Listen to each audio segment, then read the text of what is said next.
வணக்கம். Nifty October features trend October 15, 2025 என்ற trend எப்படி இருக்க போகுது என்பதை பற்றி இந்த வீடியோவில் பார்க்க போகிறோம். வீடியோ எடுக்கப்பட்ட நேரம் 11:30 அக்டோபர் 14, 2025 இரவு 11:30. அதாவது அக்டோபர் 15, 2025 ட்ரெண்டை பார்க்குறதுக்கு முன்னாடி அக்டோபர் 14 அன்று என்ன நடந்திருக்க வேண்டும் என்பதை பற்றி பார்க்க வேண்டும். அதாவது மேலே ஏறினா 25,424 வரை போயிருக்கலாம், கீழே இறங்கினா 25,194 வரையும் கீழே வந்திருக்கலாம். இதுதான். ஆனால் 25,194 இன்ட்ராடே அளவில் உடைச்சது. ஆனால் அப்படி இங்கே வந்து க்ளோசிங் 25,185.50 காப்பிது. Official closing 25,206. அப்போ இதை உடச்சி இது மேலே ரீபவுண்ட் க்ளோசிங் வந்து ஆயிருக்கு. ஆக்சுவலாக இது வந்து ஃபர்தராக இறங்கியிருக்கணும். இது க்ளோசிங் வந்து இதனால் இதாக 25,194க்கு மேலே க்ளோஸ் ஆகிருக்கு. அப்போ நாளை இன்ட்ராடே ஃபால் இருக்கலாம். இதுதான் எக்ஸ்பெக்டேஷன்.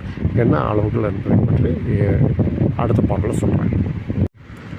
வணக்கம். இப்போ இது பார்ட் 2. இது வந்து Nifty October futures trend October 15, 2025 trend எப்படி இருக்க போகுது என்பதை பற்றி இந்த வீடியோவில் பார்க்க போகிறோம்.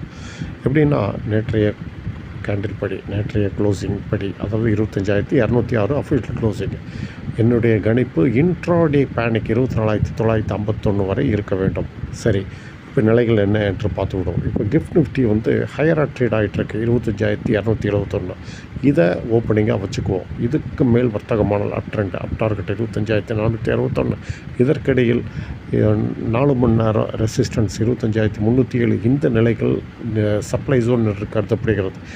தொட்டவுடன் கீழே இறங்க வாய்ப்பு. சரி, இப்போ 25,271க்கு கீழே என்ன வர்த்தகம் நடந்தால் டார்கெட் 24,951. இதற்கிடையில் அதாவது என்ன க்ளோசிங் வந்து 25,206, 25,063. இந்த நிலைகள் டிமாண்ட் ஜோன் என்று கருதப்படுகிறது. இந்த நிலைகளை தொட்டால் மேலே ஏற வாய்ப்பு. இப்போ டிமாண்ட் ஜோனை சொல்லிட்டேன், சப்ளை ஜோனை சொல்லிட்டேன். சப்ளை ஜோனை கடந்தால் என்ன ஆகுது?